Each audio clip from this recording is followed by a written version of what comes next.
Muy buenos días a todos.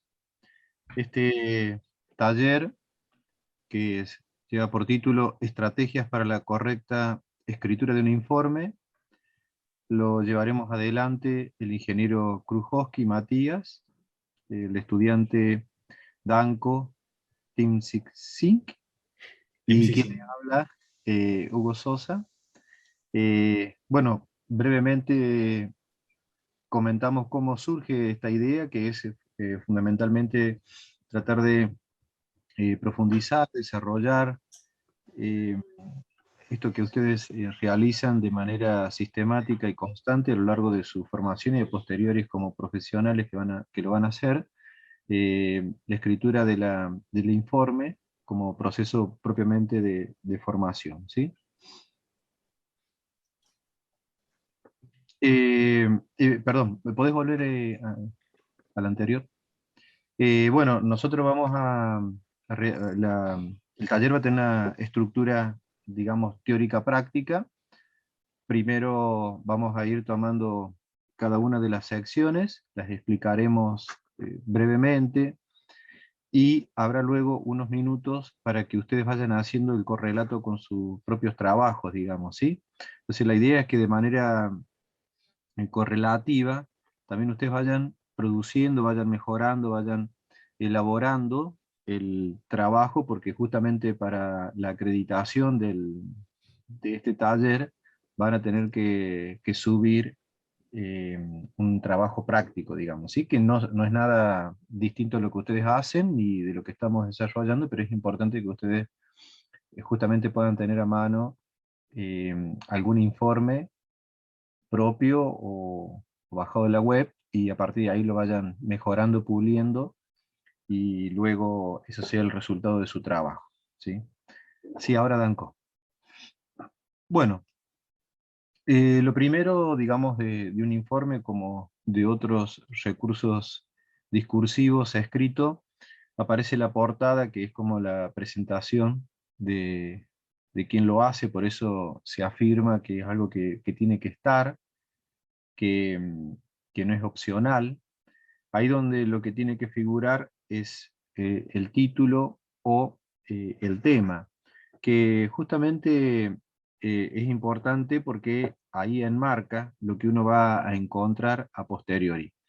Si bien no estamos elaborando o trabajando cuestiones específicas como puede ser cómo se construye un título, pero es muy importante que a la hora de elaborarlo se tenga en cuenta que el título o en el título tienen que estar presente lo que se denominan los descriptores o las palabras fuerzas propias del área, no genéricas. Por ejemplo, una palabra genérica puede ser la investigación del rendimiento académico. O sea, la palabra investigación puede estar también en un trabajo de química, de física, en un trabajo de matemática, etc. Entonces, buscar las palabras que son específicas del área, es lo que se llama técnicamente el tesauro, ¿sí? Entonces, tratar de elegir bien, si voy a colocar un título, que responda a lo que se va a desarrollar y que tenga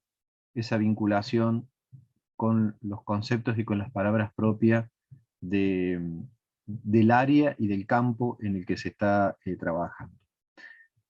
Otro punto que se menciona no menor, que es el de la autoría, ¿sí?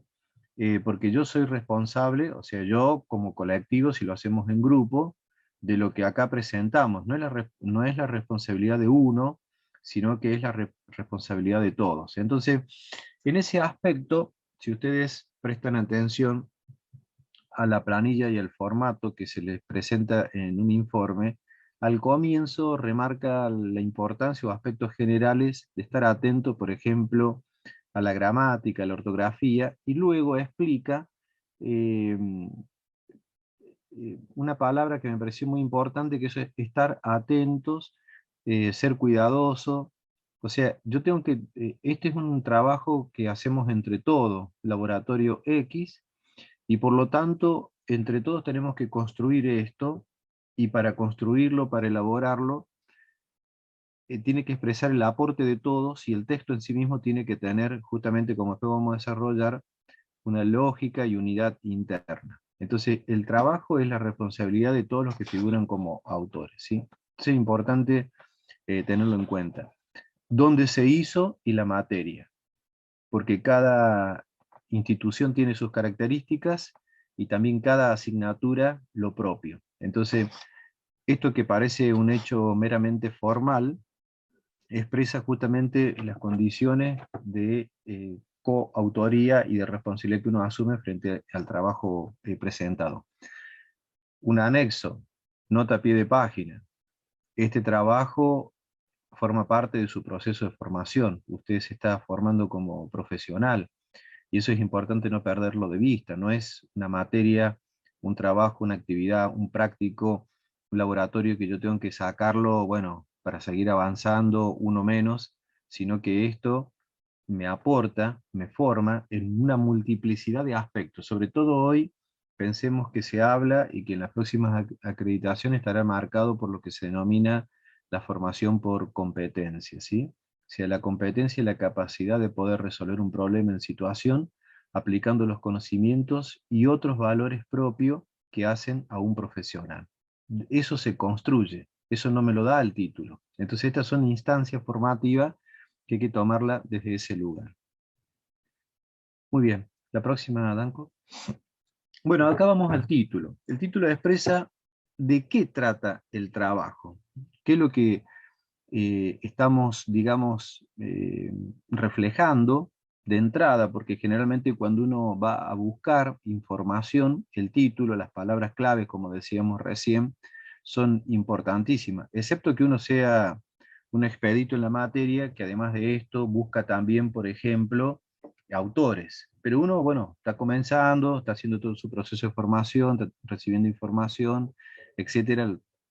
Entonces es importante que este título trate de responder. Entonces cuando escribimos, que nos parece que va por acá, bueno, preguntarnos si realmente responde a lo que el trabajo o el contenido mismo del trabajo, ¿sí? Ahora, el título tiene que ser claro, específico, directo, no puedo florear con palabras. Y se propone una determinada cantidad, esto no es algo canónico, pero sí orientativo. Se marca una determinada cantidad de palabras porque justamente en el mínimo es donde exige un mayor esfuerzo para ser más preciso en lo que uno quiere expresar. Y eso a veces no es tan sencillo, ¿sí? Después una cuestión, digamos, periférica, secundaria, pero que a veces encontramos, es que algunos títulos tienen de trabajos puntos al final, ¿sí? Si ustedes van, si chequeamos, digamos, si prestamos atención a los títulos de las distintas producciones literarias, vamos a ver que ninguno tiene punto final, ¿sí? Entonces, estar atento simplemente a ese detalle, es prestar atención. Y para construir esto que lo hemos denominado claro, directo, contundente, que refleje el contenido, tiene que estar extraído, sacado del descriptorio, es decir, de aquellas palabras claves, es decir, serían como las columnas que trazan el eje del trabajo. Entonces, vamos a suponer, por ejemplo, que hacemos el laboratorio, bueno, tomamos nota, después registramos y nos juntamos para escribir, para armar ese mosaico de datos que tenemos en nuestros cuadernos, nuestras carpetas, y una vez que hemos discutido, que hemos llegado a un acuerdo, ahí vemos cuáles serían aquellas palabras que realmente expresan y cuáles no. Entonces hay todo un proceso de selección, y bueno, algunos hablan, por ejemplo, como criterio entre 3 y 5 palabras como importante para no abrir tanto el abanico, porque después es muy difícil poder concentrar, ¿sí? Entonces acá la regla del mínimo es más, se aplicaría correctamente, pero que eso requiere también un proceso selectivo de conocimiento importante, ¿sí? Bien. Tiene que ser específico y no general, propio. eh, es una etiqueta en el sentido de presentación. Las palabras tienen que tener un orden, tienen una conexión, una lógica. Eso que parece tan sencillo de primaria, muchas veces nos encontramos con títulos que expresan, que no expresan o que están o que son confusos, ¿sí?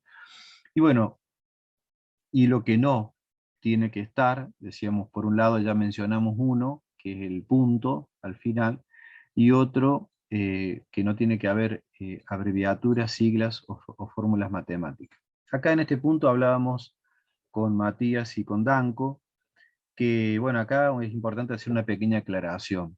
Si nosotros nos movemos, vamos a suponer en el caso suyo, un trabajo de informe, laboratorio específico, una cátedra puntual, bueno, hay un conocimiento, digamos, discursivo de la comunidad, del grupo, ¿sí? Entonces ahí puedo estar habilitado. Ahora, cuando paso a una instancia de divulgación, de socialización, por ejemplo, como puede ser una jornada, puede ser la presentación de un artículo científico, una ponencia, el grupo se amplía y por lo tanto eh, es muy difícil que puedan comprender. Entonces, eliminar estos aspectos cuando voy en ese proceso y tenerlo en cuenta justamente para que el interlocutor pueda seguirme y pueda entender lo que yo estoy planteando, ¿sí? Muy bien, la próxima. Bien, entonces, hemos visto el título que estamos tomando como una estructura secuencial, que usted está muy familiarizado con esas secciones. La parte de introducción, donde yo ya estoy entrando, transitando ese proceso de escritura, ¿sí? Entonces, tratar de justificar, o sea, ¿por qué se hizo el trabajo? El por qué hace referencia en la sección de introducción al valor que tiene en el campo del conocimiento. Dicho en negativo y en sentido práctico lo que estamos abordando, lo hago no porque lo tengo que hacer para aprobar este laboratorio para seguir avanzando o por obligación, sino que lo que yo tengo que tratar de entender y comprender justamente que el tema que estamos desarrollando tiene un valor significativo en el campo del conocimiento y bueno, por eso justamente me lo proponen eh, que yo pueda hacer este laboratorio. Ahora, si yo no lo logro comprender, si a lo mejor no pude interpretarlo de esa manera, bueno, tendré que hacer el proceso, pero el valor en sí mismo de una propuesta de laboratorio está pensado desde ese lugar del conocimiento, ¿sí? Entonces ahí donde yo tengo que tratar de justificar, o sea, por qué se hizo el trabajo, por qué es importante este laboratorio. Sí, permiso, ¿Sí? Hugo. Buenos días a todos. Eh, Esto que Hugo les está diciendo es lo que en cristiano diríamos, el por qué se hizo el trabajo no es porque la materia me obliga a hacer el laboratorio, ¿sí? O porque el profesor me dio la guía y me dio los materiales y entonces tengo que hacerlo. No. ¿Por qué hice el trabajo? Es qué me aporta, qué aprendo, qué se supone, de qué me sirve hacer este trabajo, qué estoy aprendiendo al hacer, por ejemplo, esta experiencia laboratorio, al resolver este trabajo práctico, ¿sí? Totalmente. Y bueno, a renglón seguido, definir el problema que se intentó resolver, ¿no? O que se intenta resolver con este laboratorio, ¿sí? Eso es importante, cuál es el problema que estamos abordando, qué es lo que se está tratando de visualizar, cuáles son las estrategias que se están buscando, qué es lo que yo quiero resolver. Se menciona un tiempo verbal. Lógicamente, hay acuerdos en el campo académico para que en este caso que nosotros estamos desarrollando, eh, tengan justamente una línea, tengan una referencia. Yo no puedo escribirlo de cualquier manera, como me parece, etcétera. ¿Sí? Pues yo, en este caso puntual del tiempo verbal presente, yo estoy contando lo que estoy haciendo. Yo ya lo hice, pero en el proceso de la escritura y de la formalidad de la presentación, estoy contando lo que estoy haciendo, ¿sí? Después habrá otras instancias donde yo lo pongo en tiempo pasado. Ahí aparece la justificación, que es lo primero, la referencia del problema, y cuando hay una pequeña revisión bibliográfica, cuando se buscó, digamos, autores que han trabajado sobre la temática, eh, se trató de fundamentar, etcétera, como es una revisión de lo ya hecho por otros, justamente lo que yo hago es ponerlo en tiempo pasado. O sea, por ejemplo, ponemos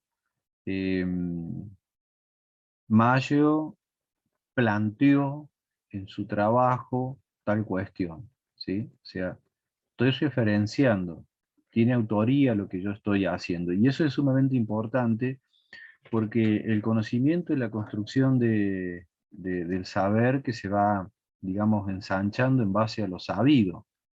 Entonces, mi conocimiento, mi información, lo que yo hoy puedo presentar, lo que yo sé, no me vino del aire, sino que yo fui a un texto, lo leí, y es importante referenciarlo, porque si no estaríamos en una instancia de plagio. Si hay otro que escribió, hay otro que lo pudo expresar de manera muy clara, o que me permitió visualizar el problema, entonces yo tengo que referenciarlo, no puedo silenciarlo, ¿sí? Por otro lado, la referencia bibliográfica que yo hago de un determinado autor, que puede ser los textos que en la cátedra me sugirieron, etcétera, le da a mi, en este caso, a mi instancia comunicacional, también un valor en sí mismo importante. Bien, seguimos. Bueno, también en este proceso, de manera, digamos, sintética, se puede hacer una revisión de los métodos, no solo de los aspectos teóricos, que generalmente suelen mencionarse, sino también de los métodos que se han empleado. Es decir, yo empleo este método para resolver este problema o para hacer este laboratorio, pero tal autor utilizó otro método que tiene su propio límite, entonces yo lo discuto, podríamos decir, diálogo con aquello. Entonces es importante, o se realiza este laboratorio con este método porque se ha demostrado que es el más eficaz, etcétera, etcétera, ¿sí? Entonces yo ahí también hago una revisión. Y en cuanto al formato de la escritura, es importante tener en cuenta este orden, ¿cierto? Llegando al final, la hipótesis que se está manejando, ¿sí? Y luego la referencia de los objetivos, que después eso de los objetivos lo vamos a trabajar un poquito más, lo va a mencionar Matías, es decir, cómo está construido, eh, cómo se elabora, no se escriben tampoco de cualquier manera, como a mí me parece, sino que tiene, digamos, una organización que también me permite ver qué es lo que yo estoy haciendo en un laboratorio, ¿sí? Y acá algo que se refuerza, que se lo remarca, que el verbo significa acción, ¿sí? El verbo es acción. Entonces, este verbo tiene que estar, cuando escribo el objetivo, en infinitivo. Acá se puso analizar, interpretar, describir, identificar, etcétera, ¿sí? Entonces ahí vamos a mostrar un abanico de verbos que tienen toda una secuencia de niveles, de acuerdo a la complejidad del trabajo que yo estoy haciendo. Por lo tanto, la selección es importante que yo lo pueda hacer. De paso, por lo menos recordemos que existen verbos que son, perdón, objetivos que son generales, después que hay otros que son específicos y particulares, y cómo eso se construye, que ahí a explicar Matías. Entonces son cuestiones que usted tiene que manejarlo. O sea, primero yo en una introducción justifico por qué esto que yo estoy haciendo es importante en el campo del conocimiento. Segundo, voy a la dimensión del problema que yo estoy atacando, ¿sí? En tercer lugar, si logro hacer una revisión bibliográfica, luego voy a la escritura de la hipótesis y de cierre voy con el objetivo.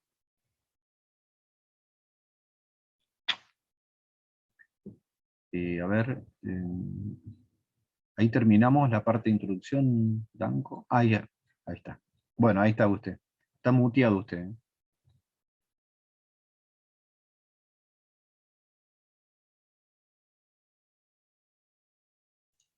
Ahí, estaba saliendo.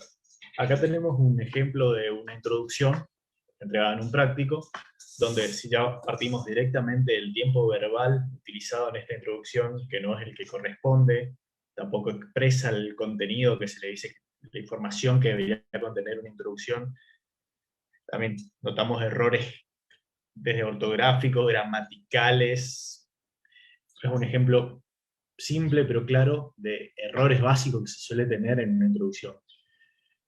En vez de estar exponiendo que en este práctico, en este informe se desarrollará tal contenido, simplemente incluso hablan de que se basaron en los videos de la clase, utilizando, por ejemplo, en este caso nosotros que estamos más en contexto de dónde viene el contenido, si leemos, a ver, no sé si se llega a ver el cursor, 5 videos de capacitores de VHK, sabemos a qué se refiere.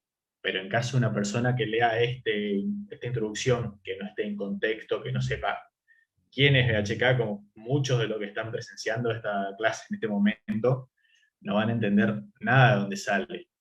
No van a saber qué es esto, porque se basaron directamente en algo muy superficial de la clase en vez de tener un contenido de trasfondo de esto.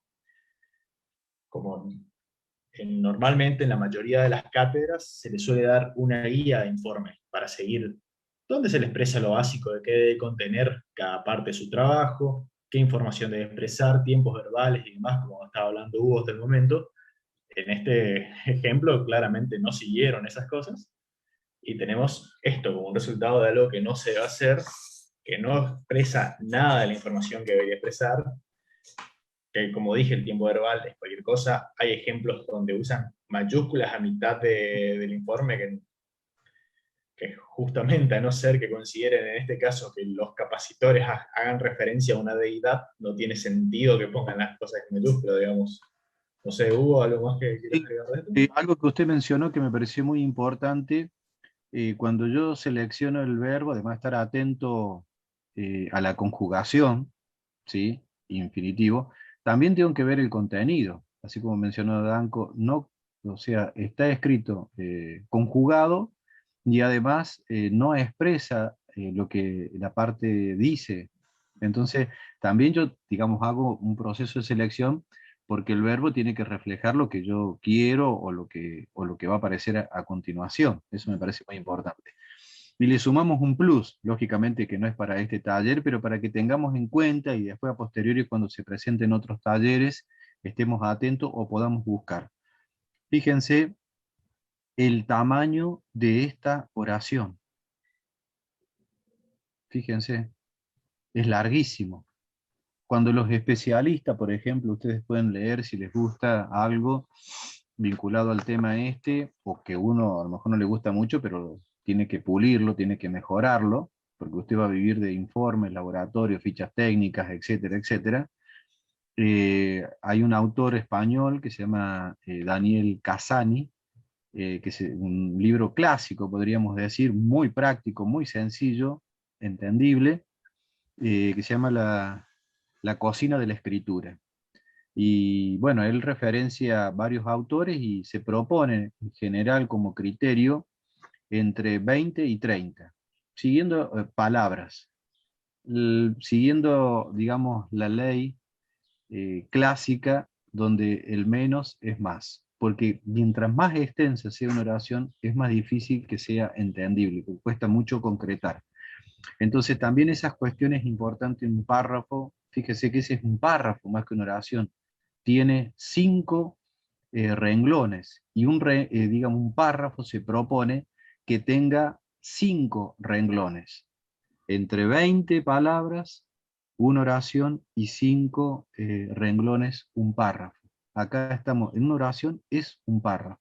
Es muy difícil poder comprender, y sobre todo para el que lo escribe, es bastante complejo expresarlo o entenderlo, o que refleje lo que usted hizo, estudió o quiso transmitir, ¿sí?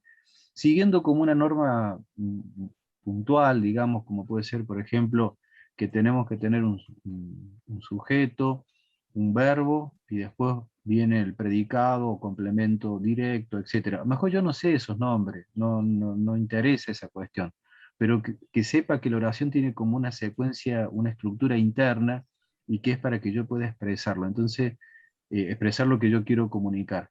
Desde ese lugar yo tengo que también revisar esas cuestiones. Por ahí hubo para agregar al respecto de la extensión de esta oración y de este párrafo, que como bien lo remarcaron, es una sola oración, es todo un párrafo.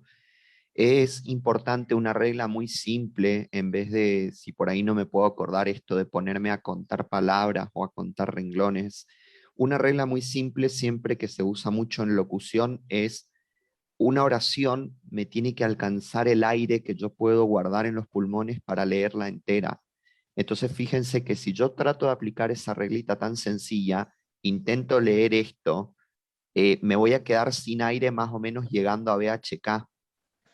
Claro. Y ahí ya hay una coma que supuestamente es una pausa, pero en realidad la coma no es una pausa lo suficientemente extensa como para que me dé tiempo de volver a inspirar, a inhalar. Entonces, esa regla está buena que ustedes aprendan a utilizarla cuando están escribiendo, cuando terminan de hacer el informe, tómense el tiempo de leer una vez en voz alta, y ustedes solo se van a dar cuenta que llega un punto en el que voy leyendo, entonces vengo leyendo 5 videos de capacitores de BHK para conocer la terminología. Entonces me tengo que dar cuenta de que mi oración está muy larga, me quedé sin aire en el proceso, y eso es un buen indicativo de que mi oración está muy larga y de que probablemente lo que tengo que hacer, en vez de usar tantas comas, coma, coma, empezar a separar en oraciones más cortitas, como les dijo Hugo, con la filosofía del menos es más. Pongo una pequeña oración que explica una cosa, un punto seguido y otra oración, y así sucesivamente. Y eso también a la hora de leer hace que sea más fácil de entender, pero además se van a dar cuenta que cuando hay un punto es una pausa más larga que me da tiempo de inhalar y para seguir leyendo, en voz alta sobre todo, ¿sí? Sí, muy buen criterio. Eh, Y lo que mencionaba Danco también de la abreviatura, vamos a suponer que, lógicamente, lo voy a mencionar a posteriori a lo largo del trabajo. Entonces, la primera vez que yo lo menciono, escribo. Escribo a qué me refiero, y entre paréntesis pongo la abreviatura. Y después, las veces siguientes, pongo directamente la abreviatura. Yo, lector, me perdí, pero yo ya sé dónde está, entonces vuelvo al principio, porque la primera vez que usted lo menciona, ahí está especificado de qué se trata. Entonces, simplemente es una estrategia de escritura, podríamos decir, ¿sí?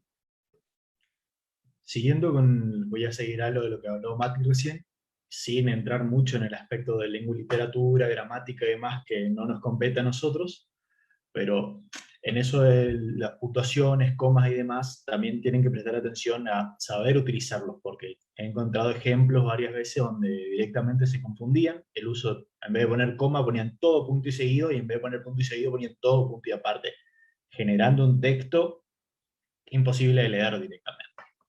Son cosas que tal vez si falló en algún momento en su enseñanza el aprender a usar esas cosas, tendrían que remitirse un poco, preguntarle a otra persona si no saben, Claro. porque da mucho directamente, terminan con un resultado que no sirve para nada, Ujú. que no es la idea.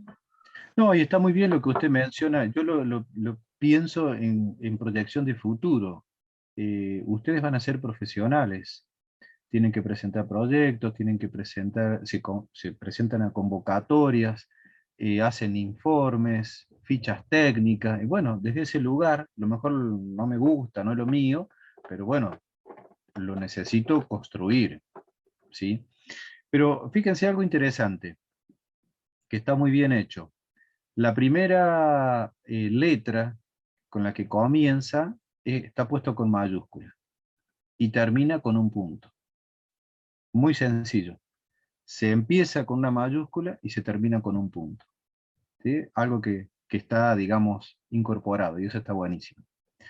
Bueno, ahora la idea eh, es que puedan tener 5 minutitos para mirar su producción, su trabajo, alguno en particular, que lo mire a la luz de esto y que le pueda hacer algunos retoques, ¿sí? Y ahí vamos a ir justamente trabajando de manera secuencial durante el taller para que vamos haciendo una explicación teórica y usted vaya volviendo a su texto o al que reconstruya, el que rehaga, y vaya aplicando lo que hemos podido expresar ahora. Por supuesto, usted puede escribir las consultas ahí en el chat del Facebook, y bueno, trataremos de evacuar sus dudas. Nosotros vamos a estar acá, son 38 a las 45, ¿sí? Empezamos con la otra parte que está referenciado a materiales y métodos. Eso es lo que les quería remarcar nomás, que yo estoy conectado en el vivo del Facebook, así que estoy leyendo. Si tienen alguna consulta, la pueden volcar ahí. Hasta el momento atendí solo una y las otras 47 personas que nos están viendo, no sé si no tienen preguntas, así que si acusan recibo de que nos están escuchando, les agradecería una reacción, y si tienen preguntas las pueden escribir en los comentarios de la transmisión para que les contestemos. Bueno, Mati, si usted quiere Bueno, está retomar. bien. Ahí hubieron un par de preguntas, una cuestión técnica. Se supone que te di contestar. Sí, ahí está. También nos preguntan, Hugo, por el autor que mencionaste, Casani, puede ser Casani Daniel. Sí, Casani Daniel, Cassany. Sí, exacto. perfecto. Sí, está en La cocina de PDF, la escritura. su texto está en PDF en la web, así que ahí pueden acceder. Es muy sencillo, vuelvo a remarcar, muy práctico.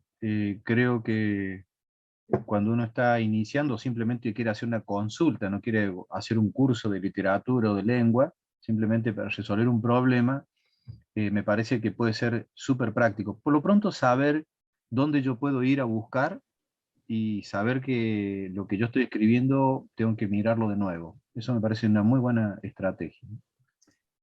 Bueno, vamos a seguir. Si bien les contesté por escrito en el chat, pero lo quiero reiterar. Dale. Todas estas actividades que les vamos proponiendo, la idea es que ustedes las vayan haciendo sobre algún informe de laboratorio que tienen de alguna materia. En principio sobre un informe de laboratorio, porque la estructura más se aplica para un informe de laboratorio, pero bien puede ser un trabajo práctico de cualquier materia, alguna materia que ustedes estén cursando, que hicieron en laboratorio o tienen que hacer para entregar el informe en la materia, o ya lo hicieron y lo quieren usar ahora, quieren reciclar eso.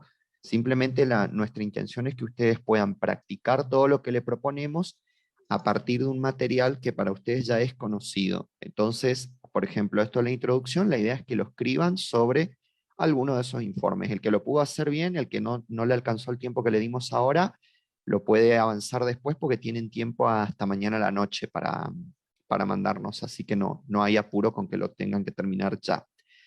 Danco, si me pasás la presentación. Bueno, otra de las secciones súper importantes, y que por eso les decíamos que por ahí es más para los laboratorios, sobre todo aplican mucho, es la sección de materiales y métodos. Y nosotros estamos mostrando como las distintas partes que componen un informe de laboratorio, generalmente, ¿no?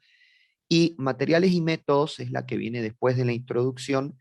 Es una sección importantísima porque tiene que contestar a la pregunta cómo se hizo el trabajo.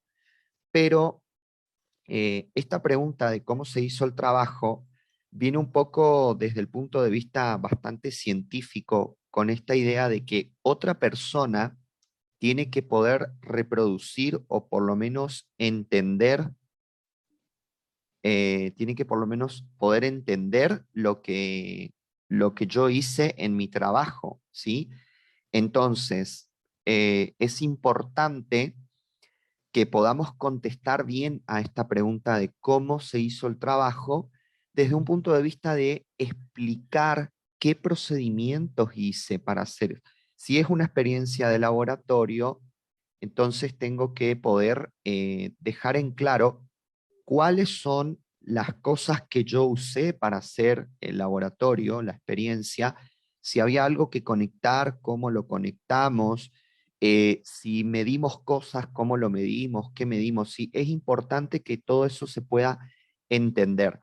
Por un lado, desde el punto de vista científico, ¿sí? Cuando hablamos exclusivamente de escribir una divulgación científica que otra persona tiene que poder entender, entonces es importante esto de explicar el procedimiento, pero concretamente cuando hablamos de estos informes de laboratorio que tenemos que entregar en la facultad para las materias, poder explicar que el estudiante pueda explicar por escrito al docente cómo hizo la experiencia laboratorio o cómo hizo el trabajo práctico, es importante para el docente para evaluar si está entendiendo o no el tema o los temas que están involucrados en este trabajo, ¿sí?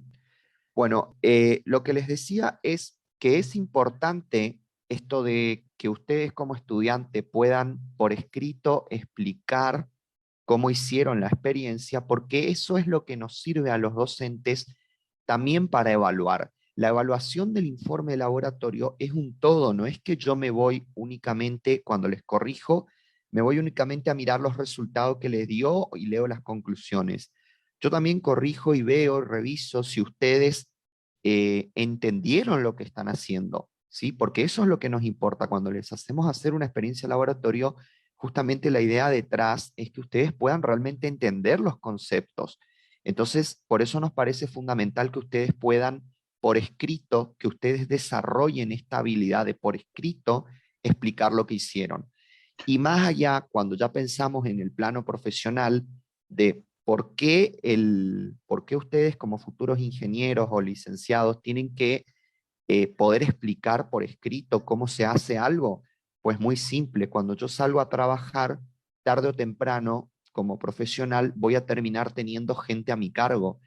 Y esta gente que está a mi cargo no necesariamente tiene el mismo nivel de estudios y de conocimientos que yo, y por lo tanto puede suceder que a mí como profesional me toca explicarle a estas otras personas cómo tienen que hacer su trabajo. Y acá voy a citar un ejemplo que es muy clásico.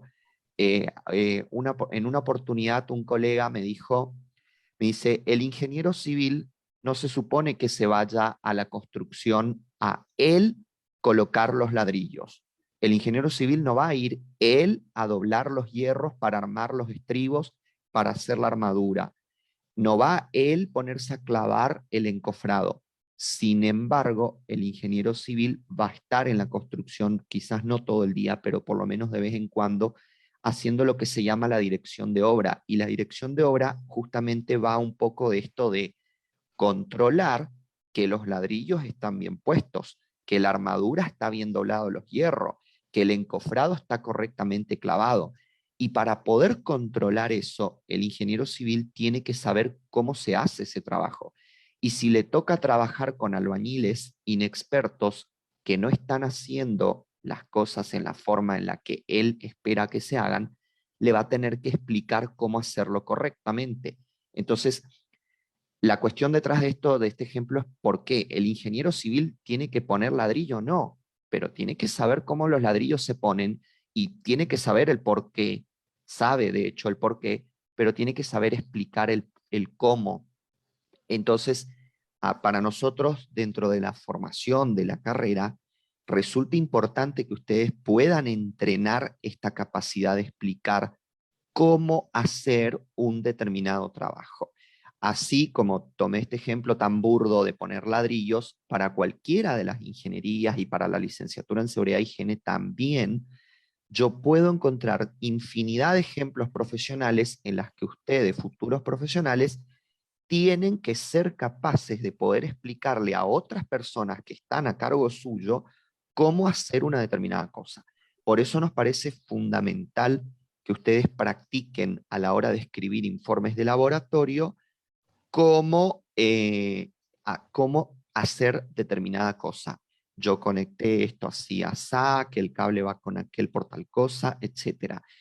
Y después, como ahí nos dice la teoría, una descripción detallada de los materiales utilizados, tal como lo dice el título. Cuando yo hago una experiencia de laboratorio, estoy ocupando determinadas cosas, ocupo cables, ocupo instrumentos, etc. Pero además de eso, tengo que describir con detalle. Si ocupé un instrumento, no basta con decir ocupé un voltímetro. ¿Por qué? Porque dentro del universo de los instrumentos de medición de tensión, el voltímetro es una de las oportunidades y para ese voltímetro tengo que detallar cuál es su rango, cuál es el error, cuáles las condiciones, qué tipo de instrumento se trata. Son todo cosas que hacen a la seriedad y es algo que después profesionalmente ustedes lo van a ver como la trazabilidad de la medición o la certificación de la medición. Yo profesionalmente, por ejemplo, los que estudian licenciatura en seguridad y higiene van a lidiar muchísimo cotidianamente con esto porque cuando salen a la industria tienen que, por ejemplo, hacer la medición de ruido de un puesto de trabajo donde hay un operario, tienen que hacer una medición de ruido. Esa medición de ruido, ustedes, licenciados en seguridad y higiene, le van a firmar un papelito y van a poner su sello y dice, yo certifico que este puesto cumple con los niveles admisibles bajo la norma del ruido que tiene que haber para el operario que trabaja acá. Y ustedes están jugando su credibilidad y su matrícula como profesionales al poner la firma diciendo yo certifico que el operario que trabaja acá no va a sufrir un daño permanente e irreversible en sus oídos porque yo medí correctamente el ruido que hay en su puesto de trabajo. Entonces, ¿cómo ustedes tienen la certeza de que midieron correctamente el ruido en ese puesto de trabajo? Porque el instrumento que ustedes ocupan saben exactamente con certeza el error que tiene, etcétera, etcétera. ¿Se entiende entonces por qué es importante esto de cuando yo voy a explicar qué instrumento ocupé para medir algo, por qué es importante detallar si tiene certificación, cuál es el certificado de calibración? En Argentina hay un organismo que se llama INTI, que es el encargado de emitir estos documentos que certifican la calidad de una determinada medición, ¿sí? Este son el tipo de información importante a la hora de informar los métodos de medición.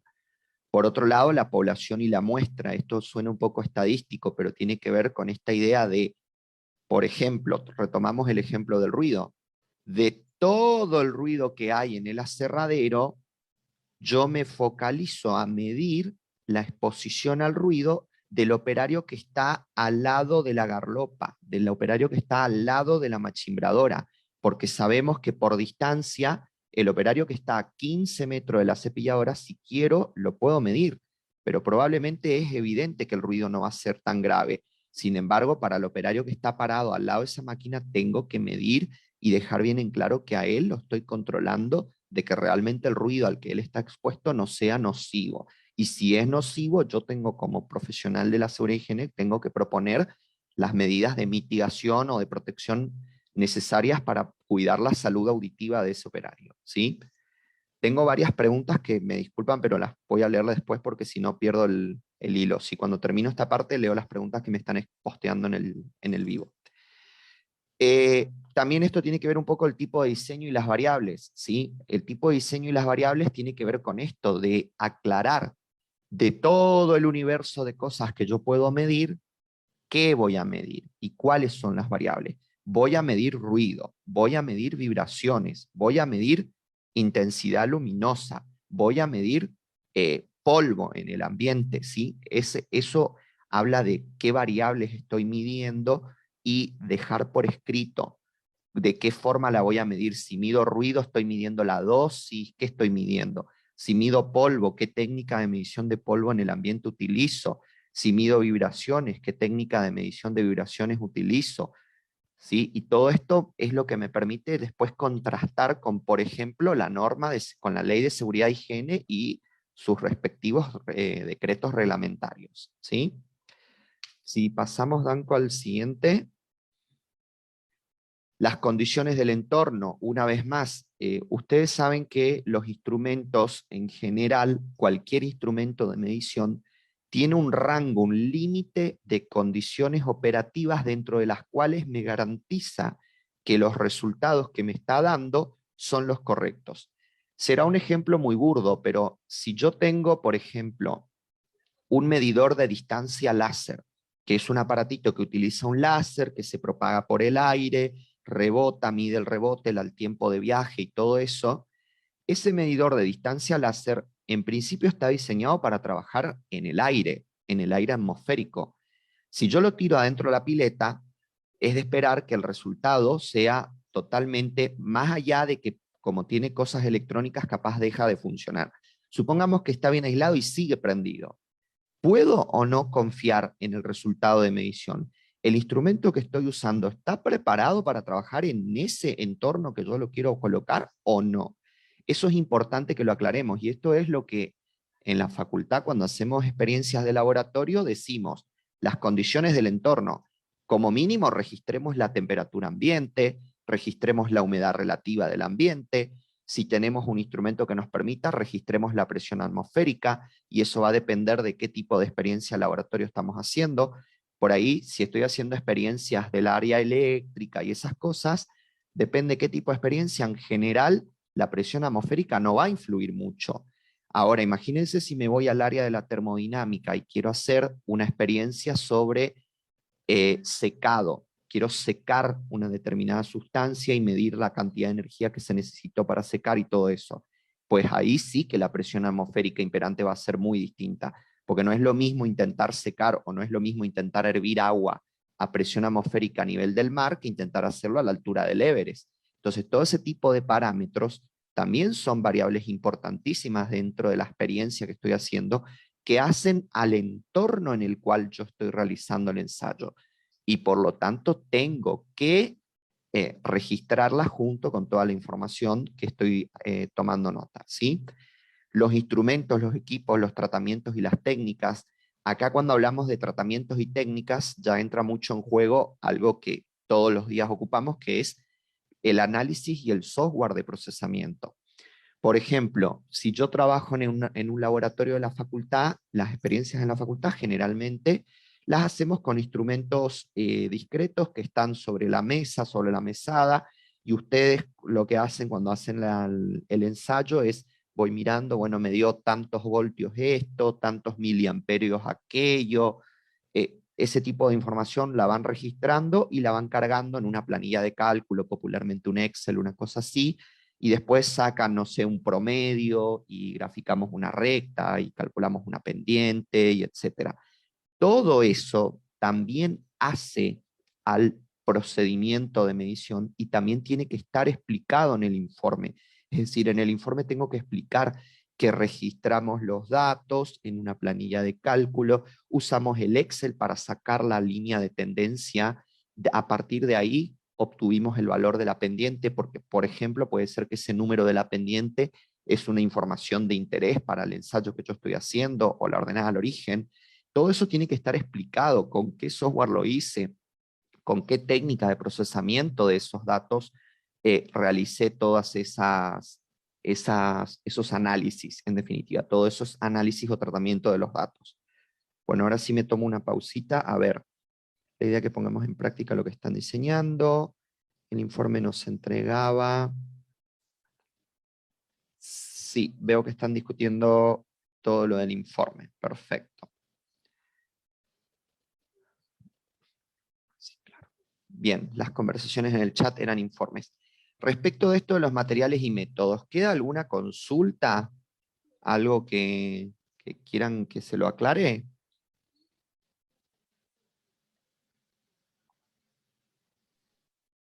Lo que me parece muy importante que remarcaste, Matías, es que la parte metodológica, como concepto amplio, es sumamente importante porque lo más valioso es cómo usted hizo, cómo llegó a determinado resultado, que justamente después en otro lugar, en otro escenario, se puede aplicar esa utilidad de la metodología empleada, ¿sí?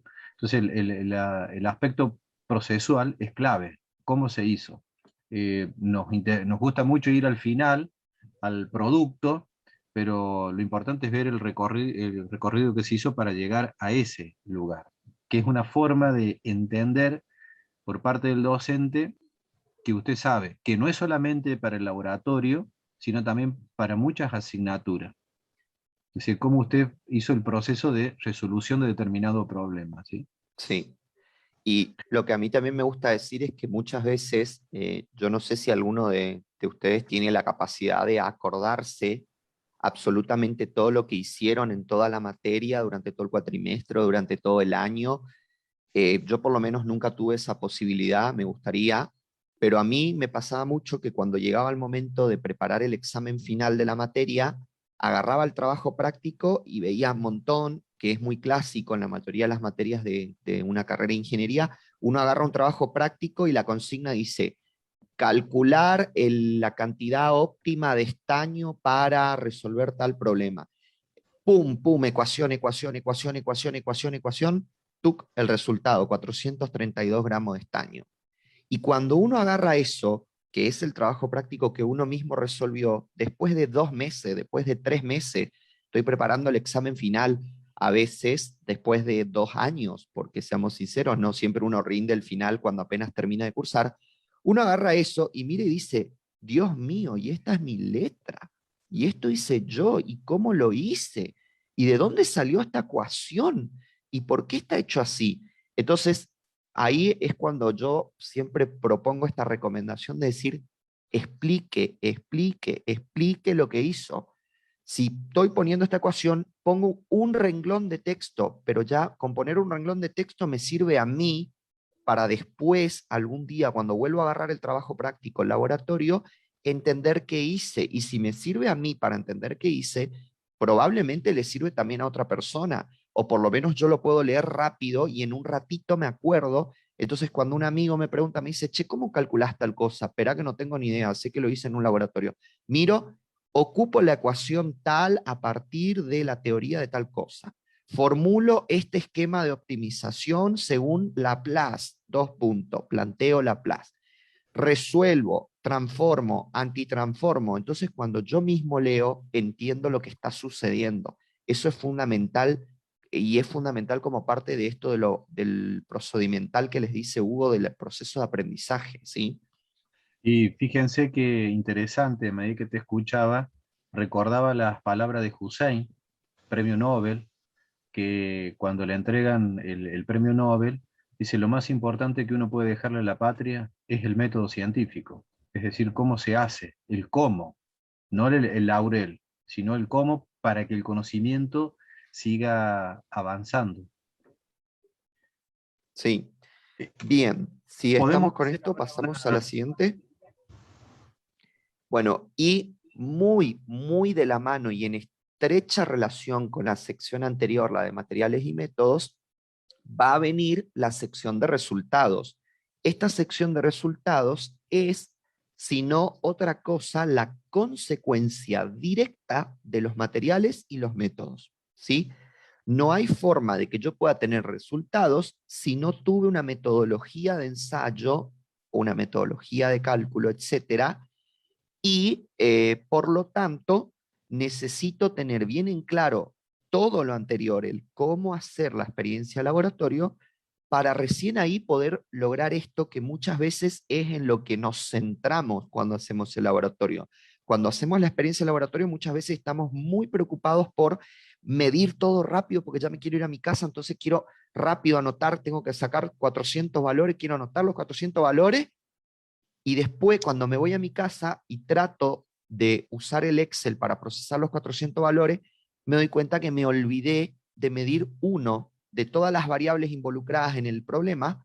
Había una que había que medir, por ejemplo, un tiempo. Había que usar un cronómetro entre valor y valor y a mí se me saltó. ¿Por qué? Porque no le presté mucha atención a la parte de los métodos. Entonces resulta que todos los resultados que tengo están mal. Por eso digo que los resultados son la consecuencia directa de los métodos y están en estrecha relación. Y fíjense que acá tenemos algunas recomendaciones generales. Los resultados o los datos obtenidos generalmente se expresan en forma de tablas, por lo tanto se pueden presentar como figuras, como gráficos. Acá tenemos algunas cuestiones de la redacción. Cuando yo quiero escribir para explicar los resultados, el tiempo verbal que ocupo es el tiempo pasado. ¿Por qué? Porque cuando yo estoy escribiendo el informe, la medición ya la hice, ya está en un pasado la medición que hice. Los gráficos y las tablas tienen que tener un título y ese título tiene que explicar por sí solo a esos datos, ¿sí? ¿Qué quiere decir explicar por sí solos? Acá tenemos muchos ejemplos de cómo hacer mal esta parte, así que Dan conseguida va a mostrar los ejemplos, pero que cuando hablamos de que se expliquen por sí misma, yo tengo un informe y de repente, pum, aparece una tabla con un montón de números. Bueno, es importante que al principio esté aclarado qué estoy tabulando, qué es esa información que estoy presentando a través de esa tabla, ¿sí? Son las mediciones de la tensión y la corriente a lo largo del tiempo en el circuito. Entonces yo leo ese título y digo, ya puedo saber qué información voy a encontrar en esta tabla. Cuando miro la tabla sé que tengo tensión, tengo corriente y tengo un tiempo. Entonces ya más o menos se entiende, esa es la idea de decir que se expliquen por sí mismos los títulos tanto de los gráficos como de las tablas, ¿sí? Y para los gráficos lo mismo. Si hay una determinada variable que yo grafiqué, por ejemplo, grafiqué la tensión a lo largo del tiempo, entonces el título me tiene que decir, me tiene que explicar que es una gráfica de tal variable respecto de tal otra variable, ¿sí? Y una cosa importante es esto de la autoría de la información. Ahí aparece una tilde, Casa Herrero, cuchillo de palo, debe, no sé quién debe, porque debe estar la autoría de la información. Es que se puso, Nuestro propio PowerPoint tiene un error ortográfico, por eso no, digo, Casa Herrero, cuchillo de palo. se puso con tilde para acentuar que tiene que poner. Que debe. Bueno. Está en misionero imperativo guaranítico ordinal. Es importante cuando incluimos en un informe gráficos o tablas de datos, aclarar de quién es la información. ¿Por qué es importante? Porque, por ejemplo, si yo estoy haciendo una experiencia de laboratorio y en esa experiencia de laboratorio yo medí determinadas variables, entonces tengo que ponerle una aclaración. Autoría propia. Quiere decir que yo me estoy atribuyendo la responsabilidad de la información que aparece en esa tabla. Pero a la vez puede pasar que dentro del mismo informe de laboratorio y para poder hacer esas mediciones, yo primero tuve que consultar a una tabla que está, no sé, en el libro, uno de los libros que ocupamos en la materia. Entonces, si yo quiero incluir esa tabla dentro de mi informe, saco la captura, hago que quede estético, pero le tengo que aclarar que esa tabla es autoría de fulanito y sultanito, los que escribieron el libro, capítulo tanto, página tanto, todo eso tiene que estar aclarado, tiene que estar explicado, ¿sí? A ver si pasamos. Bien, acá hay algunas recomendaciones que también tienen que ver con esto de la organización de un informe. Sobre la tabla tiene que estar el título de una tabla y debajo de la figura el título de una figura, ¿sí? Y lo que es lo más importante de los resultados es lo siguiente. Estos resultados de medición muestran la relación entre los hechos que yo estuve observando, ¿sí? Esto es muy filosófico, pero desde el punto de vista de la ciencia o de la epistemología de la ciencia, cuando yo estoy haciendo una experiencia de laboratorio, lo que estoy haciendo es observar un conjunto de eventos naturales dentro de los cuales yo introduzco ciertas variaciones y ese conjunto de eventos que estoy observando es el que de alguna manera yo mido con los instrumentos que decidí colocar, registro los datos, entonces los resultados que estoy incluyendo en mi informe son los que muestran o tratan de explicar la relación que existe entre esos eventos naturales que han ocurrido en la experiencia que hice, ¿sí? ¿Se entiende esta idea?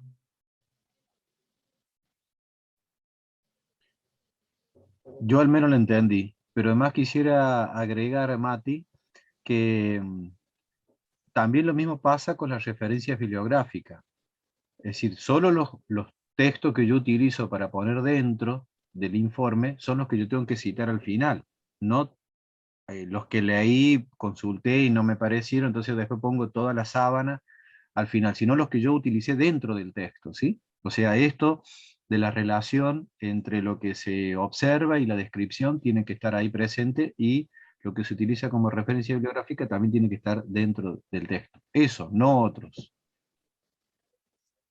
Sí, importantísimo lo de las referencias, de citar las fuentes que realmente ocupé, ¿sí? Y cuando vamos a citar las fuentes que ocupé, citarlas correctamente. Hoy Danco les mostraba un ejemplo que decían algo así como, ocupamos 5 videos de VHK. La verdad que 5 videos de VHK no es una forma muy correcta de indicarme qué información usted consultó para poder hacer esta experiencia, ¿sí? Eso es fundamental. ¿Qué información usted consultó? Y indíquelo de una manera prolija. Que también es Justo, para otro capítulo, porque la forma de citar, digamos, hace al formato en este caso, un laboratorio, y que a medida que yo lo voy desarrollando lo puedo incorporar, porque en el Word yo tengo las normas para citarlo, como es electrónica y otras áreas de ingeniería como es IEEE, que ahí me lo pone, yo lo registro y ya me lo tira. No tengo que volver sobre, ya tengo en el procesador esa posibilidad.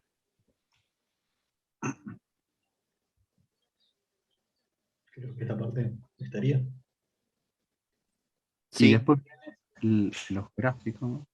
Ujú. Sí, ahora tenemos algunos ejemplos que si bien son de informes de la carrera de Ingeniería Electrónica, son ejemplos que se aplican a prácticamente cualquier ocasión donde, en este primer caso, donde tengan que expresar ecuaciones, donde si vemos la primera figura esta, notamos que están expresados cada ejercicio, cada resultado, todo de una manera bastante desprolija, todo amontonado, por así decirlo.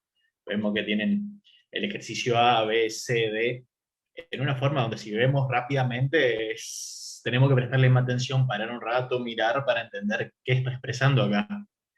Si bien en este caso en su mayoría ocupa las ecuaciones como debe ser, tenemos errores donde expresa, por ejemplo, las unidades en el primer resultado directamente con letras así como viene, en vez de expresarlo en las ecuaciones en el editor de texto. En este caso, si no me equivoco, es el Word de Microsoft Office, que nos permite normalmente, para que quede prolijo, tendríamos que expresar todo en forma de ecuación, cosa que está variando. O tenemos ejemplos donde, sigamos, por ejemplo, el resultado del C, estoy viendo en este caso, que arriba pone una unidad y abajo simplemente pone una magnitud y no pone la unidad correspondiente. Lo mismo pasa en este último, donde lo contrario, nada más abajo pone una unidad y arriba desapareció totalmente la unidad. Son cosas que van tanto en la prolijidad como el resultado final, que deben estar siempre, deben estar bien expresadas como corresponde en ecuación, no estar saltando entre usar una letra, usar una ecuación, escribir dentro y fuera de las ecuaciones. O sea, es un ejemplo de cómo deberían evitar expresar sus resultados. En cambio, una forma más prolija sería expresar ecuación por ecuación en un orden descendente, de arriba hacia abajo, escribir todo en un editor de ecuaciones para que quede todo homogéneo, todo en unidad en sus expresiones, cada ecuación con su numeración correspondiente para que después, en caso de ser necesario, podamos ir, remitir a la ecuación. Según lo que vimos en la ecuación tanto, podemos decir que, en su análisis de resultado, digamos, para no tener que volver a escribir nada o no dejar como números sueltos, es decir, bueno, acá vemos que el resultado es tanto, pero ¿de dónde viene ese resultado? ¿Por qué? ¿Cómo se obtuvo? O si necesitamos hacer una simplificación, una expresión, decir, bueno, en base a la ecuación tan, en este caso la 17 y la 18, podemos decir que por una simplificación vamos a obtener la ecuación tanto. forma de hacer referencia, de remitir, de llegar a tal cosa, de dónde salió cada uno de sus resultados, y ser prolijo en esto. Porque gran parte de los informes, o incluso cuando leen un libro, lo más común, cuando están haciendo ecuaciones y quieren ver, siempre van a encontrar expresado de esta manera. Las ecuaciones numeradas, yendo a decir, bueno, el resultado acá podemos decir que está por tal, y no lo están escribiendo a cada rato. Hay veces que en el capítulo 20 remiten a la ecuación 3 del capítulo 2, porque no lo van a volver a escribir, es una pérdida de tiempo hacerlo. ¿Mati? Fíjense en eso, permiso, que es lo que les dice Danco, es importantísimo. Si yo tengo que explicar ese procedimiento que él le muestra como un ejemplo correcto, yo puedo decir, en 17, según la ecuación vista en 2, que es lo que les está diciendo en el libro, en el capítulo 2 del libro estaba la ecuación número 2, entonces yo digo, en 17, utilizando la ecuación 2, se calcula cita. Luego, en 18, según la ecuación, qué sé yo, la 5, calculamos omega n. En 19, sustituyo el resultado de 18 y en 20 sustituyo 19 y 18, 17 y 18. ¿Ven? Eso es lo que él está diciendo. Así es como se escriben las cosas y así es como está escrito en el libro, enumerando las ecuaciones. Entonces, la explicación de este procedimiento de cálculo, aunque no está escrito acá al lado de las ecuaciones, en algún lado está escrito que se explica cómo se hizo ese procedimiento y también seguramente se aclara qué significa cada uno de esos términos o los más importantes. Y se pueden discutir los resultados. Yo después puedo decir, dado que 20 resultó entre 0,5 y 1, sabemos que este sistema se va a desempeñar de tal manera. ¿Sí? ¿Se entiende esa idea de por qué es importante explicar los procedimientos de cálculo, pero además ir enumerando las ecuaciones de los procedimientos para que después sea fácil de explicar?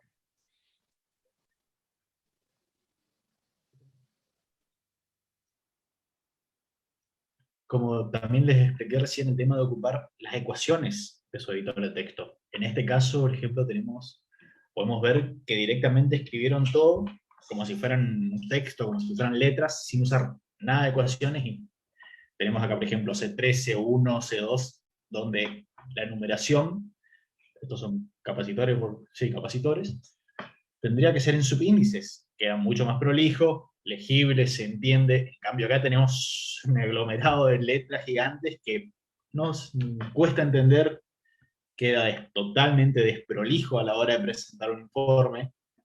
Son cosas que no van a aportar tanto a la parte final de entender, porque si nos sentamos un rato leemos, se entiende lo que dice, pero a la prolijidad, a la presentación y más, si vamos a que no siempre van a ser informes para aprobar una materia, sino informes laborales el día de mañana, son cosas que aportan muchísimo al resultado final de ese informe.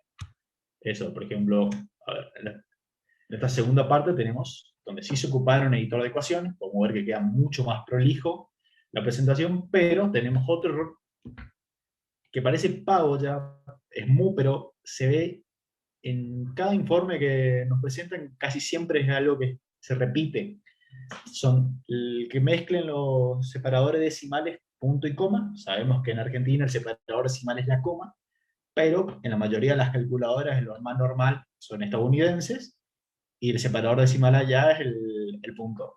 Acá tenemos un caso donde directamente mezclaron ambos, que en un solo resultado tenemos punto y coma, que tal vez a lo Pau, a lo como dijo Hugo hoy, que tiene que prestar un poquito más atención, dedicarle un tiempo, releer el resultado final, y se evita estos problemas. Pero como muchas veces se hace, todos hicimos informe como para zafar, digamos, para mandarlo a probar, terminar, sacárnoslo de encima, y no le dedicamos el tiempo, que tal vez son 2 o 3 minutos, un barrido visual, mirar para arriba, y decir, ah, no, pará, acá se me pasó esto, y corregir. Más adelante, también en estas imágenes que les estoy mostrando, voy a dar un caso bastante ya extremo de eso, porque son cosas, errores que pasan muy a menudo en estos casos. A ver, esto, no sé si alguien quiere agregar algo de esta filmina. No, está bien, Danco. Bueno, A mí lo que me gustaría, el único detalle importante, fíjate que siempre mostrar las unidades de las cosas, ¿sí? Una cosa es la magnitud y la naturaleza de esa magnitud y otra cosa es la unidad, ¿sí? Es fundamental mostrar las unidades, porque aparte, cuando hay procedimientos de cálculo, en algunos casos, por ejemplo, fíjense la segunda ecuación, la que está abajo, el error porcentual sobre R2. El error porcentual sobre R2, si yo lo quiero ver desde el punto de vista de las unidades, me queda en por 1, me queda sin unidades porque se me cancelan voltios con voltios con voltios que están en el numerador y denominador y le estoy multiplicando por 100. Entonces, es importante que al resultado, a ese resultado que como ya les explicó Danco, tiene un problema con la coma, no se sabe bien qué número es.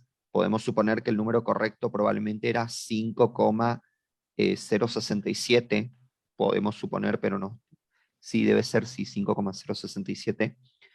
Es importante que esté aclarado el porcentaje al lado, para que se sepa que es en porcentual y que no está simplemente en por 1. Ustedes van a ver más adelante, cuando cursen materias más avanzadas de la carrera, el por 1 o el por tanto siempre, también es una forma de representación, que es lo mismo que escribir en porcentaje, pero sin multiplicar por 100. Entonces, por eso digo, acá nomás estamos hablando de una proporción y ya puede conducir a confusiones la ausencia de indicar la unidad. Imagínense con las ecuaciones de arriba, fíjense que en las ecuaciones de arriba estamos hablando de capacitancia, entonces esa capacitancia estamos sumando números que están en nanofaradios, ¿sí? Y probablemente la suma de todo resulta tan grande que el resultado ya no esté en nanofaradios, sino que suba un orden de magnitud al orden de los micro. Entonces hay que tener mucho cuidado de que cuando trabajo con magnitudes físicas tengo que tener prestar atención al tema de las unidades con las que entro a las expresiones de cálculo y las unidades en las que resultan los resultados de esos cálculos, ¿sí? voy a recalcar de nuevo acá en el hecho del uso de ecuaciones. Si se fijan, por ejemplo, los renglones de C, no sé si se nota en mi cursor en la pantalla, pero vemos que están mezclando producto, divisiones, sumas, y al no estar escrito en ecuaciones, no sé, yo creo que tendría que probar cargar en la calculadora un par de veces de distintas formas para llegar a adivinar cómo sería la ecuación correcta para tener ese resultado que me están expresando al final. Es a lo que voy, de usar las ecuaciones muchas veces quedaría como si... No es lo mismo escribir como en la primera imagen de arriba que como en esta segunda imagen donde se puede ver un orden, una seguidilla de este número menos este dividido este. En el de arriba hay que adivinar el orden básicamente. Creo que eso sería todo. Bien, en este caso tenemos, lo primero a resaltar sería, como dijeron, como se dijo hace un rato, como estaban explicando, cuando tienen una imagen, el título va abajo, va numerado, va centrado bajo la imagen. En este caso tenemos un título rápido arriba, del lado, numeración 0, o sea, si queremos después remitir esta imagen, tendríamos que o volver a escribir el título, decir en el gráfico la figura tanto, en la página tanto, con el título tanto, sería engorroso, largo, molesto. Otra cosa, la elección de colores en su imagen, en su gráfico, en su figura, el tamaño y demás a entender. Usted tiene que hacer siempre, ya sea que entren en forma digital o físico, hagan pensando que se va a entregar en una hoja papel formato A4. El tamaño debe ser que en una hoja impresa se pueda leer, se pueda diferenciar. Si usted tiene que imprimir esto, esta imagen gigante negra, va a salir una mancha negra de tóner o tinta en su papel que va a ser ilegible, molesto. Acá cuesta ver los resultados, cuesta visualizar los resultados de forma correcta. Esto es una simulación de un programa, un software, pero si hubiesen hecho, no sé, el fondo blanco, otros colores, sería mucho más visible, lindo, por así decirlo, prolijo, simplemente. Son cosas que aportan a la prolijidad final del trabajo. O sea, esto evítenlo. paren un rato, digan, la mayoría de los editores cuando van a hacer una figura, les permite modificar esas cosas justamente para poder expresar el resultado, para poder sacar el gráfico del software y llevarlo a su informe. En este segundo caso tenemos un informe donde justamente se corrigió los colores de fondo, se sacó líneas innecesarias, se ensanchó la recta, la línea para poder verla más fácilmente, no es el tamaño original que tenía, creo que es el software MATLAB, si no me equivoco esto, que cuando expresa resultados, esta línea es mucho más fina, menos vistosa.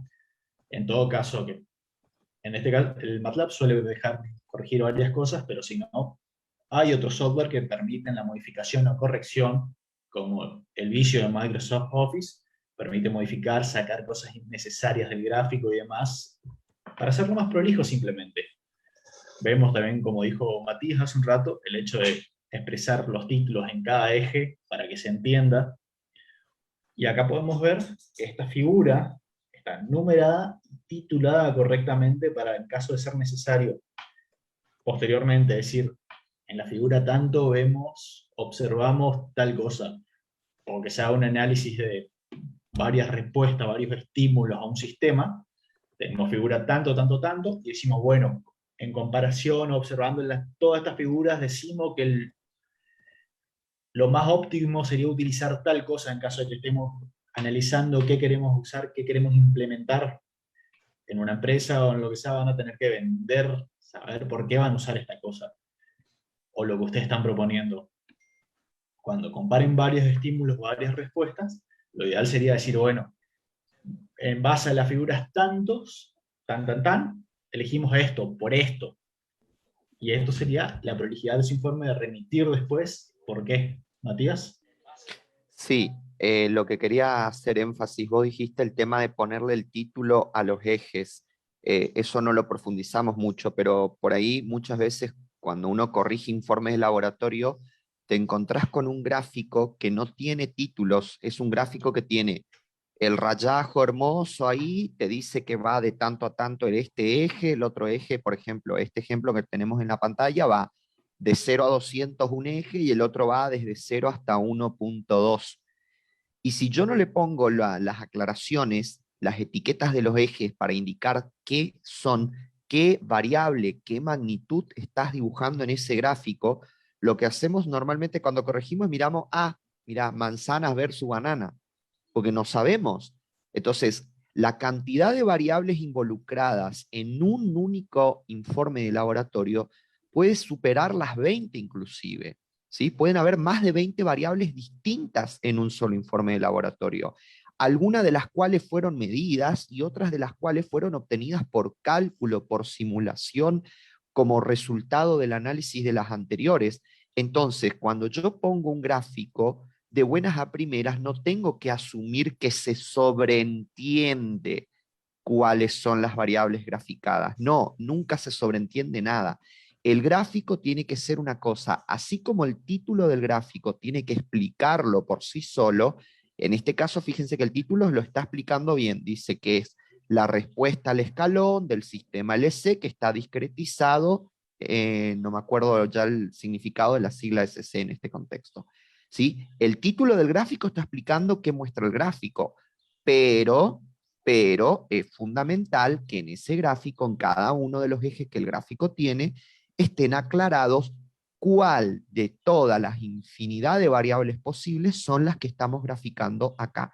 En este caso se está aclarando que el eje X es el tiempo y fíjense que es muy importante, no solo se dice cuál es la variable, cuál es la magnitud, sino la unidad en la que está medido. En este caso está medido en segundos, que dentro de la electrónica es un montón de tiempo. Estamos hablando de tiempos muy largos cuando hablamos de segundos en el ámbito de la electrónica.